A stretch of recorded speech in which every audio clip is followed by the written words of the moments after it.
Hello everyone, I am Sunny your physics teacher. Welcome back to my YouTube channel. आज के इस lecture में हम सूडो फोर्स की एक और बहुत अच्छी एप्लीकेशन के बारे में पढ़ेंगे। इसमें होगा क्या, मान लो एक एलिवेटर है और एलिवेटर के सरफेस पे एक वेइंग मशीन रखी हुई है और उस वेइंग मशीन के ऊपर आप खड़े हुए हो और वो एलिवेटर अपवर्ड डायरेक्शन में किसी एक्सेलरेशन से एक्सेलरेटेड है। तो आप क्या महसूस करते हो कि आप भारी हो गए हो। आप अपने आप को भारी महसूस करते हो, मतलब आप अपना वेट कुछ ज्यादा महसूस करते हो और वेइंग मशीन भी कुछ ज्यादा ही रीडिंग बताती है। और सेकंड केस में क्या पढ़ेंगे कि मान लो एलिवेटर डाउनवर्ड डायरेक्शन में एक्सेलरेट कर रहा है किसी एक्सेलरेशन से, तो आप अपने आप को थोड़ा सा हल्का महसूस करते हो, मतलब आपको ऐसा लगता है कि आपका वेट कुछ कम हो गया और वेइंग मशीन भी कुछ कम ही रीडिंग बताती है।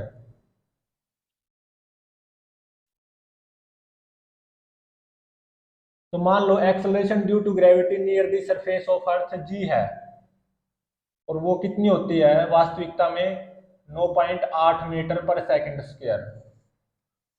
और मुझे ये पता है कि जो फोर्स की जो कमर्शियल यूनिट होती है ना, या प्रैक्टिकल यूनिट होती है या ग्रेविटेशनल यूनिट होती है फोर्स की, वो क्या होती है 1 kg वेट। और वो किसके बराबर होता है 9.8 न्यूटन के बराबर। ठीक है, एक सिंपलेस्ट केस करते हैं कि मान लो ये ग्राउंड है और ग्राउंड के ऊपर एक वेइंग मशीन रखी हुई है।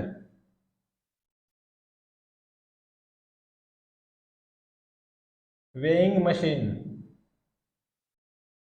जो कि वेट मेजर करती है और इस वेइंग मशीन के ऊपर एक इंसान खड़ा हुआ है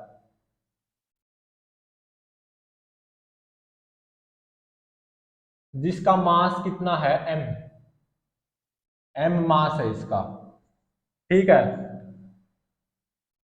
और ये आराम से रेस्ट पे होगा, आराम से खड़ा हुआ है इस वेइंग मशीन पे। तो इस मैन का एफबीडी बनाओ। एक तो mg फोर्स आएगा, सही है, और एक नॉर्मल रिएक्शन आएगा by the surface of A weighing machine. इस इंसान के ऊपर अपवर्ड डायरेक्शन में नॉर्मल रिएक्शन वो किसके बराबर होगा mg के बराबर ही होगा मैग्नीट्यूड में, क्योंकि ये इंसान आराम से खड़ा हुआ ना, रेस्ट पे है, तो इसके ऊपर नेट फोर्स जीरो होना चाहिए। तो इस वेइंग मशीन को देखो जो कि ग्राउंड पे रखी हुई है। इस वेइंग मशीन के सरफेस ने इस इंसान के ऊपर अपवर्ड डायरेक्शन में n1 normal reaction force apply किया mg के बराबर। तो according to Newton third law, क्या इंसान के पैर इस वेइंग मशीन के सरफेस पे n1 normal reaction force apply नहीं करेंगे mg के बराबर ही। To every action there is equal and opposite reaction. और जो वेइंग मशीन रीडिंग कैसे देती है, रीडिंग ऑफ वेइंग मशीन,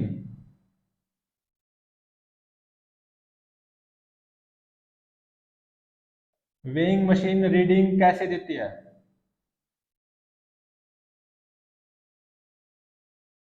वो जितना फोर्स एक्सपीरियंस करती है ना अपने सरफेस पे, यहाँ पे इंसान खड़ा था ना इस वेइंग मशीन के ऊपर, तो इंसान के पैरों के द्वारा इस वेइंग मशीन ने कितना फोर्स एक्सपीरियंस किया n1 या mg न्यूटन, ऐसा ही तो होगा। यही होती है रीडिंग ऑफ वेइंग मशीन। लेकिन वेइंग मशीन की जो रीडिंग होती है ना, वो न्यूटन में नहीं होती, केजी वेट में होती है, आपने देखा होगा। क्योंकि फोर्स की जो ग्रेविटेशनल या प्रैक्टिकल यूनिट बोल दो, वो क्या होती है केजी वेट। और जो रीडिंग होती है वेइंग मशीन की, वो क्या होती है कि वो कितना फोर्स एक्सपीरियंस कर रही है। यहाँ पे n1 इज इक्वल टू mg न्यूटन के बराबर इतना फोर्स एक्सपीरियंस कर रही है। लेकिन जो वेइंग मशीन वास्तविकता में रीडिंग केजी वेट में देती है, तो यहां से 1 न्यूटन किसके बराबर आ जाएगा,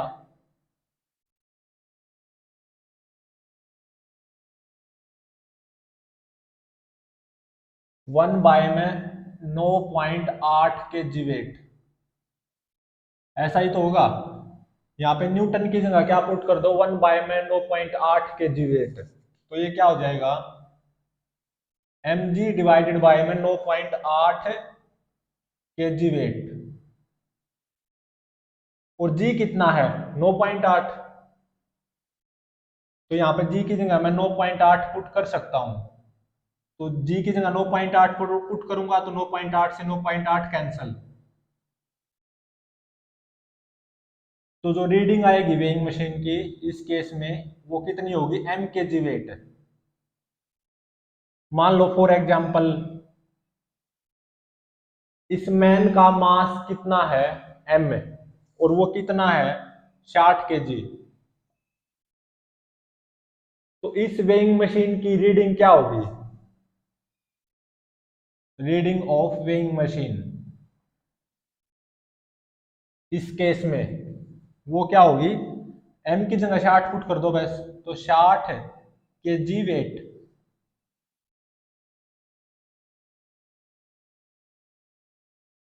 ये यहाँ पे इस वेइंग मशीन की रीडिंग होगी, और इतना ही वेट हम यहाँ पे इस पर्टिकुलर केस में फील भी करेंगे,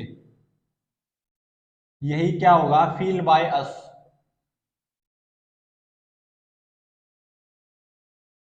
our weight feel by us will be 60 K G weight, और वेइंग मशीन की रीडिंग भी क्या होगी 60 के जी वेट। अब देखो सेकंड केस,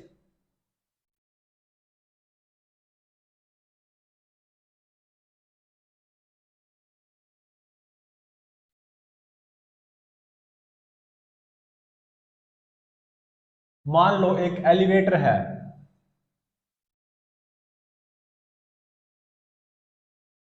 और एलिवेटर के जो सरफेस पे है ना वेइंग मशीन रखी हुई है,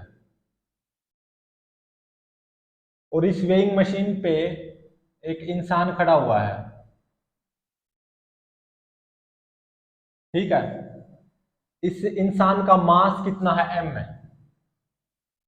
मास ऑफ मैन वो कितना है m के जी, ठीक है, जैसे 60 के जी होता है ऐसे है। और मान लो इस एलिवेटर के अंदर यहाँ पे एक चींटी है जो कि एलिवेटर का ऑब्जर्वर है, ये क्या है चींटी,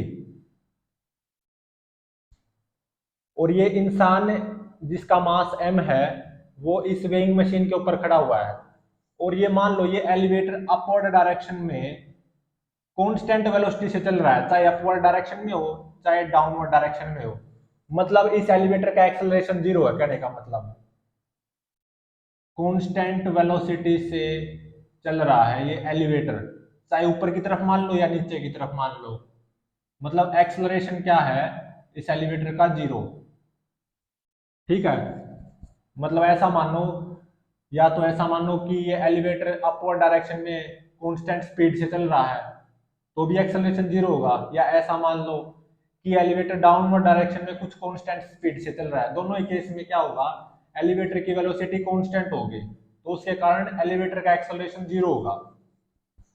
तो अब हमें ये पता लगाना है कि ये वेइंग मशीन कितनी रीडिंग देगी, इस वेइंग मशीन की रीडिंग क्या होगी। तो देखो ये जो मैन है जो कि इस वेइंग मशीन के ऊपर खड़ा हुआ है, इसकी ऑब्जर्वेशन कौन लेगा, चींटी, और चींटी क्या है इस एलिवेटर फ्रेम का ऑब्जर्वर, और एलिवेटर का एक्सेलरेशन क्या है जीरो, तो इसका मतलब ये चींटी इनर्शियल फ्रेम ऑब्जर्वर है, ये जो चींटी इस एलिवेटर का ऑब्जर्वर है, और एलिवेटर क्या है यहाँ पे इनर्शियल फ्रेम, क्योंकि एलिवेटर का एक्सेलरेशन जीरो है ना, तो ये चींटी इस मैन के मोशन को ऑब्जर्व करेगी, observation of a man from elevator frame, elevator frame बोल दो, या इस चींटी को इस मैन का मोशन कैसा ऑब्जर्व होगा, और एलिवेटर का एक्सेलरेशन क्या है जीरो, तो इसका मतलब एलिवेटर फ्रेम क्या है इनर्शियल, तो इस मैन का एफबीडी बनाओ with respect to this inertial elevator frame, क्योंकि एलिवेटर का एक्सेलरेशन क्या है, 0। तो इसलिए एलिवेटर फ्रेम यहाँ पे क्या है, इनर्शियल, क्योंकि एलिवेटर की वेलोसिटी कांस्टेंट है। तो सबसे पहले तो mg फोर्स लगा दो, एक ग्रेविटेशनल फोर्स, ठीक है। क्योंकि इनर्शियल फ्रेम से आप इस मैन का एफबीडी बनाना चाहते हो, तो कोई शूडो फोर्स नहीं आएगा, ठीक है। क्योंकि ये जो एलिवेटर है इसका एक्सेलरेशन क्या है, 0। तो कोई शूडो फोर्स लगाने की जरूरत नहीं है, क्योंकि एलिवेटर का एक्सेलरेशन क्या है, 0, या एलिवेटर की वेलोसिटी कांस्टेंट है। तो एक तो mg फोर्स आ गया, कोई शूडो फोर्स लगाने की कोई जरूरत नहीं है, क्योंकि इनर्शियल फ्रेम से आप इसका एफबीडी बना रहे हो, इस मैन का। तो एक क्या आएगी, इस वेइंग मशीन के सरफेस के द्वारा अपवर्ड डायरेक्शन में n1 नॉर्मल रिएक्शन फोर्स आएगा, किसके बराबर, mg के ही बराबर। क्योंकि ये जो मैन है एट रेस्ट होगा विद रिस्पेक्ट टू दिस चीटी, या with respect to this elevator observer, जो कि चीटी है। तो at rest with respect to चीटी, चीटी क्या है, एलिवेटर का ऑब्जर्वर है। तो इसलिए n1 mg के बराबर आया है। मतलब इस चीटी को ऐसा नजर आएगा कि ये इंसान तो आराम से इस वेइंग मशीन के ऊपर खड़ा हुआ है, और इस वेइंग मशीन के सरफेस ने इस इंसान के ऊपर अपवर्ड डायरेक्शन में n1 normal reaction force apply कर रखा होगा mg के बराबर। तो इस वेइंग मशीन की अगर बात की जाए, तो ये वेइंग मशीन भी तो कुछ फोर्स एक्सपीरियंस कर रही होगी by the feet of a man, और कितना, n1 के ही बराबर, जो कि mg आया है। ये क्या है, वेइंग मशीन। और वेइंग मशीन रीडिंग कैसे देती है, रीडिंग ऑफ वेइंग मशीन कैसे आती है, वेइंग मशीन ने जितना फोर्स एक्सपीरियंस किया, किसके द्वारा, इंसान के पैरों के द्वारा, mg न्यूटन।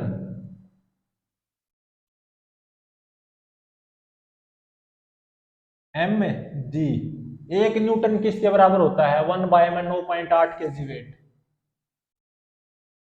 तो के जी वेट में देती है ना रीडिंग, तो वेइंग मशीन। तो जी कितना है, 9.8, 9.8 से 9.8 कैंसल, तो ये कितना आ गया, एम के जी वेट ही आ गया।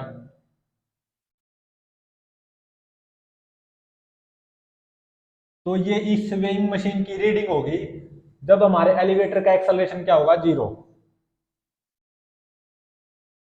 तो इतना ही वेट हम फील भी करेंगे, वेट फील बाय अस।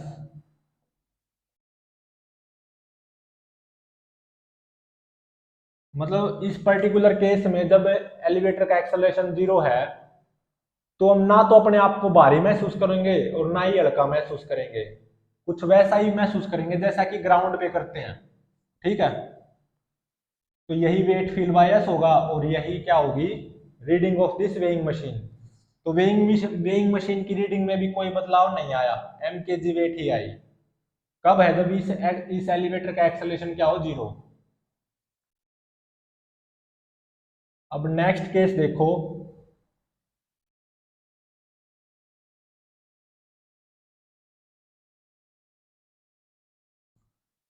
ये क्या है, चींटी जो कि आराम से इस एलिवेटर के फ्लोर पे बैठी हुई है, जो कि इस एलिवेटर का ऑब्जर्वर है।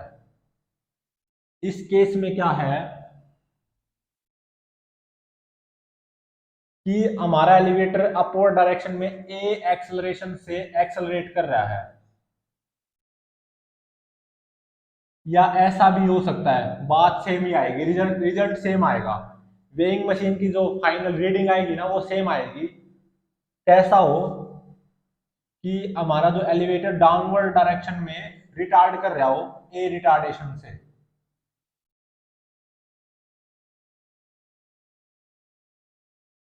तो मतलब चाहे तो ऐसा हो कि एलिवेटर अपवर्ड डायरेक्शन में एक्सेलरेट कर रहा है ए एक्सेलरेशन से, या कैसा हो कि एलिवेटर डाउनवर्ड डायरेक्शन में रिटार्ड कर रहा है ए रिटार्डेशन से ही। तो दोनों ही केस में वेइंग मशीन की रीडिंग सेम आएगी, कहने का मतलब ये है, चाहे ये केस हो चाहे ये केस हो, इसलिए और लिखा मैंने। तो इस इंसान का एफबीडी बनाओ विद रिस्पेक्ट टू दिस चीटी ऑब्जर्वर, और चीटी एलिवेटर के फ्लोर पे बैठी हुई है आराम से। तो एक तो एम जी फोर्स लगा दो, ग्रेविटेशनल फोर्स आएगा। और देखो हमारा एलिवेटर अपवर्ड डायरेक्शन में ए एक्सेलरेशन से एक्सेलरेट कर रहा है, तो शुड फोर्स नीचे की तरफ आएगा कितना, एम इंटू में ए। चाहे कैसा हो कि हमारा एलिवेटर डाउनवर्ड डायरेक्शन में ए रिटार्डेशन से रिटार्ड कर रहा हो, तो भी शुड फोर्स नीचे की तरफ ही आएगा, एम ए। ठीक है ना। और normal reaction by the weighing machine इस इंसान के ऊपर अपवर्ड डायरेक्शन में कितना आएगा, m g plus m a. ऐसा क्यों? क्योंकि ये इंसान रेस्ट पे ही तो होगा विद रिस्पेक्ट टू चीटी, एट रेस्ट होगा विद रिस्पेक्ट टू चीटी।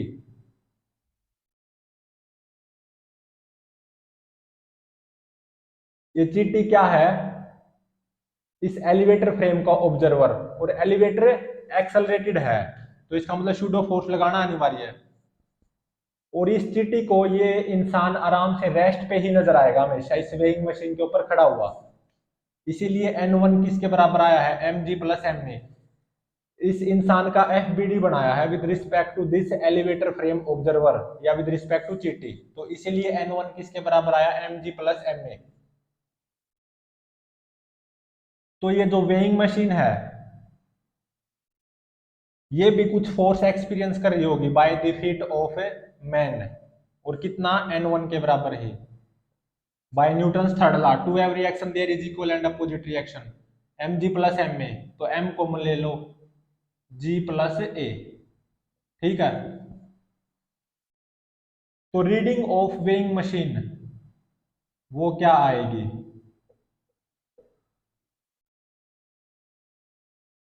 एम इंटू में जी प्लस ए न्यूटन, या तो ऐसा बोल दो।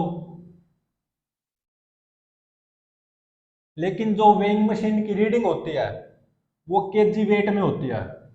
ठीक है। और एक न्यूटन को मैं 1/9.8 केजी वेट लिख सकता हूं, या मैं इसको कैसा लिख सकता हूं, 1/जी केजी वेट, और जी क्या है, 9.8 ही है, acceleration due to gravity near the surface of earth.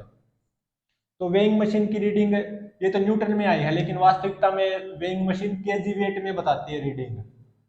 तो एक न्यूटन को कितना लिख सकता हूं मैं, 1/जी केजी वेट, तो एम बाय में जी इंटू में जी प्लस ए केजी वेट। तो ये होगी रीडिंग ऑफ वेइंग मशीन। तो यहां पे लिख दूं मैं इसको, रीडिंग ऑफ वेइंग मशीन इस पर्टिकुलर केस में वो कितनी आई है, एम बाय में जी इंटू में जी प्लस ए केजी वेट। देख सकते हो ये है ना, ये m से ज्यादा है, इज ग्रेटर देन m। तो इसका मतलब हमें अपना जो वेट है कुछ ज्यादा महसूस होगा। किस केस में, जब हमारा एलिवेटर या तो अपवर्ड डायरेक्शन में ए एक्सेलरेशन से एक्सेलरेट कर रहा हो, या डाउनवर्ड डायरेक्शन में ए रिटार्डेशन से रिटार्ड कर रहा हो, तो वेइंग मशीन की रीडिंग ये आएगी जो कि m केजी वेट से ज्यादा ही होगी। तो इसका मतलब वी फील आवर वेट मोर, हम अपने आप को कुछ भारी महसूस करेंगे।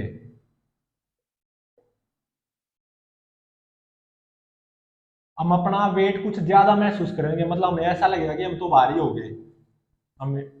और जो वेइंग मशीन की रीडिंग होगी वो क्या होगी, एम इंटू में जी प्लस ए डिवाइडेड बाई जी के जी वेट, जो कि एम के जी वेट से ज्यादा ही है। तो एग्जाम्पल के तौर पे मान लो इस मैन का मास वो 60 kg है, और वो एक एलिवेटर के अंदर खड़ा हुआ है वेइंग मशीन के ऊपर, और एलिवेटर अपवर्ड डायरेक्शन में ए एक्सेलरेशन से एक्सेलरेट कर रहा है, और वो एक्सेलरेशन मान लो कितना गिवन है, 4 मीटर पर सेकंड स्क्वायर। या तो अपवर्ड डायरेक्शन में 4 metre per second square acceleration से एक्सेलरेट कर रहा है एलिवेटर, या क्या हो सकता है कि एलिवेटर डाउनवर्ड डायरेक्शन में 4 मीटर पर सेकंड स्क्वायर से रिटार्ड कर रहा है, तो उस पर्टिकुलर केस में इस वेइंग मशीन की रीडिंग क्या आएगी? रीडिंग ऑफ वेइंग मशीन, यहाँ पे m पुट कर दो, g पुट कर दो, a पुट कर दो। m कितना 60 है, इंटू में g प्लस a, g कितना 9.8, a कितना गिवन है 4, डिवाइडेड बाय g, g कितना है 9.8 के जी वेट। तो रीडिंग ऑफ वेइंग मशीन वो कितना होगा? 60 भाग 9.8 है, इंटू में 9.8 प्लस 4 के जी वेट, और यूजिंग कैलकुलेटर ये आता है 84.48 के जी वेट।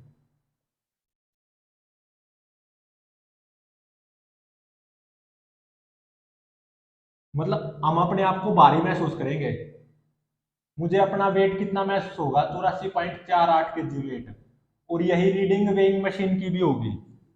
ठीक है, मैं अपने आप को भारी महसूस करूंगा या अपना वेट कुछ ज्यादा महसूस करूंगा, और कितना महसूस करूंगा? 84.48 के जी वेट, और यही वेइंग मशीन की रीडिंग भी होगी जब हमारा एलिवेटर अपवर्ड डायरेक्शन में 4 metre per second square acceleration से एक्सेलरेट करेगा, या डाउनवर्ड डायरेक्शन में 4 मीटर पर सेकंड स्क्वायर से रिटार्ड करेगा। अगर इस मैन का मास 60 के जी है, तो इस वेइंग मशीन की रीडिंग क्या होगी? 84.48 के जी वेट, और मैं इतना ही अपना वेट को महसूस भी करूंगा। तो ये तो 60 के जी वेट से ज्यादा है ना, तो मैं भारी महसूस करूंगा अपने आप को।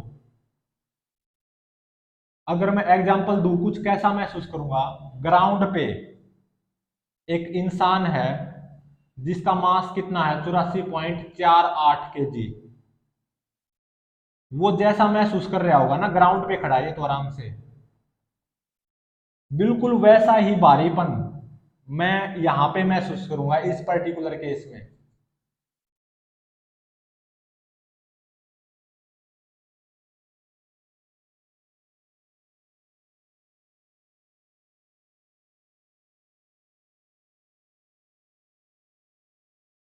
नेक्स्ट केस देखो क्या है।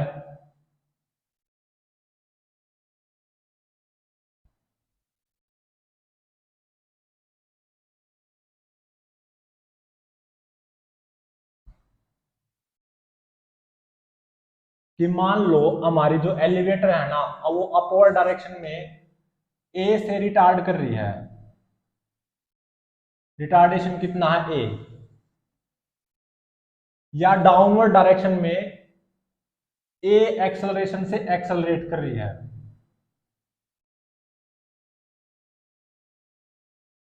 तो इस वेइंग मशीन की रीडिंग पता लगानी है, और इस मैन का मास कितना है? एम के जी, और ये चीटी इस एलिवेटर के फ्लोर के ऊपर आराम से चिपक कर बैठी हुई है।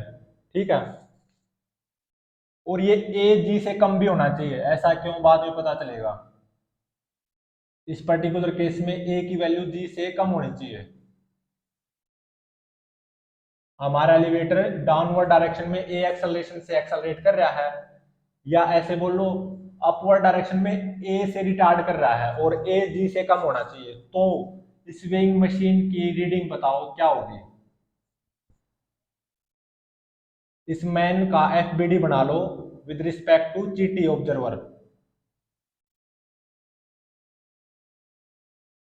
तो ऑब्जर्वेशन फ्रॉम एलिवेटर फ्रेम, या इस चीटी को इस मैन का ऑब्जर्वेशन कैसा नजर आएगा?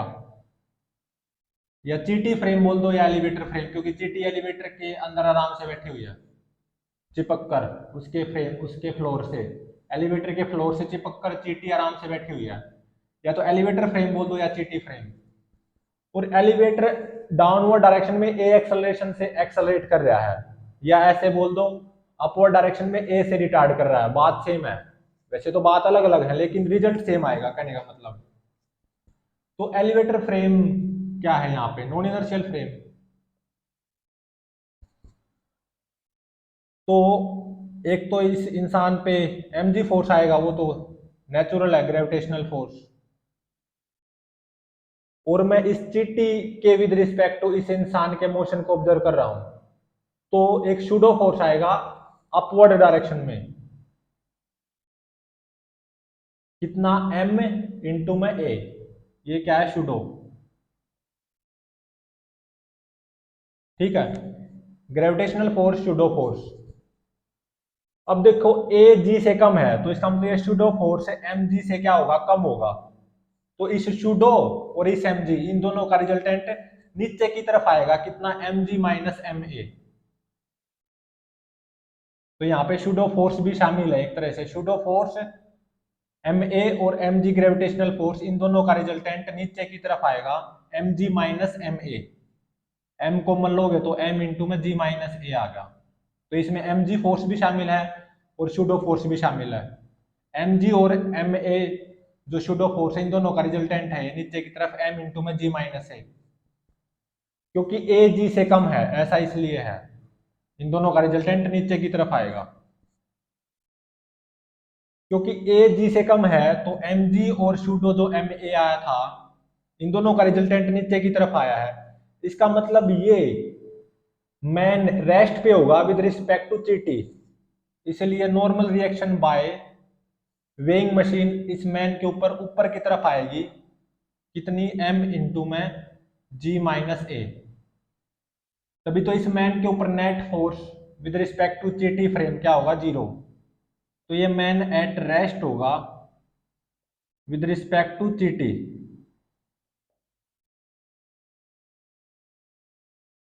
तो इस वेइंग मशीन की जो सरफेस है वो भी कुछ फोर्स एक्सपीरियंस कर रही होगी by the feet of this man N one, जो कि किसके बराबर आया है, एम इंटू में जी माइनस ए के बराबर। तो मैंने ये बोला था कि ए जी से कम होना चाहिए। अगर ए जी से ज्यादा हुआ ना तो क्या होगा, ये जो मैन है ना रेस्ट पे नहीं होगा विद रिस्पेक्ट टू चीटी, ये अपवर्ड डायरेक्शन में एक्सेलरेट करता जाएगा विद रिस्पेक्ट टू चीटी। और एक टाइम पे ये जो इंसान है वो with the roof of the elevator hit हो जाएगा। इसलिए मैंने ए को जी से कम माना है, ताकि ये मैन एट रेस्ट रहे विद रिस्पेक्ट टू चीटी। या एम जी और एम ए जो शूडो फोर्स आया है, इन दोनों का रिजल्टेंट नीचे की तरफ आए एम इंटू में जी माइनस ए। तो normal reaction bye weighing machine ऊपर की तरफ एम इंटू में जी माइनस ए हो जाएगी, क्योंकि ए जब जी से कम होगा तो ये मैन एट रेस्ट होगा विद रिस्पेक्ट टू जीटी। अगर ए जी से ज्यादा हुआ तो ये मैन एक टाइम पे हिट कर जाएगा विद दी छत ऑफ द एलिवेटर, जो कि मैं नहीं चाहता, इसलिए ए मैंने जी से कम लिया है, ताकि ये जो मैन है वो रेस्ट पे रह सके विद रिस्पेक्ट टू जीटी, या इस वेइंग मशीन के ऊपर खड़ा हो सके, कि इस चीटी को ये मैन आराम से वेइंग मशीन के ऊपर खड़ा हुआ नजर आए। इसलिए मैंने ए को जी से कम लिया है। तो नॉर्मल रिएक्शन आएगी by the feet of this man on this surface of weighing machine N one is equal to m into में g minus a. From Newton's third law of motion, to every action there is equal and opposite reaction. तो जो reading आएगी weighing machine की वो कितनी होगी, M into में g minus A Newton. Newton में तो कभी वेइंग मशीन रीडिंग देती नहीं, वो तो केजी वेट में देती है। और मुझे ये पता है एक न्यूटन वन बाय में जी के जी वेट होता है, तो न्यूटन की जगह क्या पुट कर दो, वन बाय में जी के जी वेट। तो एम इंटू में g minus A divided by जी के जी वेट। तो ये वेइंग मशीन की रीडिंग होगी, इतना के जी वेट, एम इंटू में g minus A divided by जी के जी वेट। इसको देख सकते हो, ये एम से कम है, ऑब्वियसली एम इंटू में जी माइनस ए बाय में जी एम से कम है। तो जो वेइंग मशीन की रीडिंग होगी ना वो एम के जी वेट से कम ही होगी। इसीलिए हम अपने आप को थोड़ा सा हल्का महसूस करेंगे, we feel our weightless, या थोड़ा सा हल्का महसूस करेंगे हम अपने आप को। और वेइंग मशीन की रीडिंग भी थोड़ी सी कम आएगी, कितनी आएगी, एम इंटू में जी माइनस ए भाग में जी के जी वेट, या एम के जी वेट से कम आएगी। तो एग्जाम्पल के तौर पर मान लो इस मैन का मास कितना है, 60 के जी, और G 9.8 metre per second square given है। Acceleration due to gravity near the surface of earth. और हमारी जो एलिवेटर है ना, वो मान लो डाउनवर्ड डायरेक्शन में कितने एक्सेलरेशन से एक्सेलेटेड है, 4 metre per second square acceleration से एक्सेलेटेड है। या ऐसा भी हो सकता है कि हमारी जो एलिवेटर है वो अपवर्ड डायरेक्शन में 4 मीटर पर सेकंड स्क्वायर से रिटार्डेड है। दोनों ही केस में वेइंग मशीन की रीडिंग सेम आ रही है। तो वेइंग मशीन की रीडिंग पता लगानी है। कितनी होगी रीडिंग ऑफ वेइंग मशीन, इस फॉर्मूले का यूज कर दो। एम कितना 60 इंटू में g minus A 9.8 minus 4 divided by जी 9.8 के जी वेट। ये कितना आएगा यूजिंग कैलकुलेटर, ये आता है 35.51 के जी वेट। तो कम आया ना, 60 के जी वेट से तो कम है ये। तो इसका मतलब है we feel our weightless, और कम कर भी रहे हैं फील। 35.51 के जी वेट फील करेंगे हम अपना वेट। तो we feel our weightless, 60 K G wait से तो कम ही तो है ये, मतलब हल्का महसूस करेंगे। और जो वेइंग मशीन की रीडिंग होगी वो कितनी होगी, 35.51 के जी वेट ही होगी। तो अगर हम अपना वेट महसूस करने पे आए, कुछ कैसा महसूस करेंगे कि मान लो ग्राउंड पे एक दूसरा इंसान खड़ा हुआ है, बच्चा,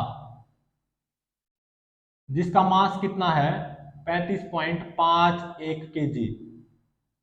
ये अपना जितना वेट महसूस कर रहा होगा ना, 35.51 के जी वेट ही महसूस करेगा, क्योंकि ये तो ग्राउंड पे खड़ा है आराम से। और हमारा मास 60 के जी है, और हमें इस पर्टिकुलर केस में एक एलिवेटर के अंदर खड़े हुए हैं, वेइंग मशीन के अंदर, वेइंग मशीन के ऊपर, और एलिवेटर डाउनवर्ड डायरेक्शन में 4 मीटर पर सेकंड स्क्वायर से एक्सेलरेट कर रहा है। तो हम अपना वेट कितना फील करेंगे, 35.51 के जी वेट। मतलब हम अपने आप को हल्का महसूस करेंगे। कैसा महसूस करेंगे, जितना कि एक दूसरा इंसान ग्राउंड पे खड़ा हुआ है और 35.51 के जी इसका मास है, मतलब ये तो बच्चा हो गया ना। तो ये जितना अपना वेट महसूस कर रहा होगा ना, कितना महसूस करेगा, 35.51 के जी वेट ही महसूस करेगा। तो इतना ही हम इस प्रेजेंट केस में महसूस करेंगे अपने आप को हल्का। और 35.51 के जी वेट, ये क्या होगी, रीडिंग ऑफ वेइंग मशीन। हम वेइंग मशीन पे नीचे देखेंगे ना, तो उसके ऊपर कितना लिखा हुआ नजर आएगा, 35.51 के जी वेट।